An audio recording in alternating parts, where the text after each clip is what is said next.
আপনি কি জানেন হঠাৎ করে সূর্য যদি অদৃশ্য হয়ে যায় তাহলে এই বিষয়টির কিছুই আমরা সাথে সাথে টের পাবো না। আমরা এই বিষয়টি টের পাবো ঠিক 8 মিনিট 20 সেকেন্ড পর। কারণ পৃথিবী থেকে সূর্যের দূরত্ব প্রায় 15 কোটি কিলোমিটার এবং আলো প্রতি সেকেন্ডে প্রায় 3 লক্ষ কিলোমিটার পর্যন্ত যেতে পারে। এই ঠিক 8 মিনিট 20 সেকেন্ড পর পৃথিবী হঠাৎ করে অন্ধকারে ডুবে যাবে। এরপর চাঁদকেও আমরা দেখতে পাবো না, কারণ চাঁদ সূর্যের আলোর মাধ্যমে প্রতিফলিত হয়ে আমাদের চোখে ধরা দেয়। সূর্যের অভাবে পৃথিবীর তাপমাত্রা দ্রুত হ্রাস পাবে। 1 বছরের মধ্যে পৃথিবীর গড় তাপমাত্রা পৌঁছবে -70 ডিগ্রি সেলসিয়াসে। এতে সমুদ্রের উপরের স্তরগুলো জমে যাবে। গভীর সমুদ্রের তলদেশে থাকা প্রাণীগুলো এরপরও কয়েক হাজার বছর পর্যন্ত টিকে থাকতে পারে, কারণ তারা সূর্যের আলোর উপর নির্ভরশীল নয়।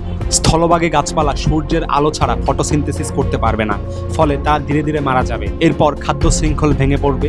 প্রথমে গাছপালা, তারপর তৃণভোজী প্রাণী এবং সর্বশেষ মাংসাশী প্রাণীরও বিলুপ্তি ঘটবে। এবং মধ্যাকর্ষণ সেটি যদি না থাকে, পৃথিবী তার কক্ষপথ ছেড়ে একটি বিশাল রেখায় মহাকাশে বেরিয়ে যাবে।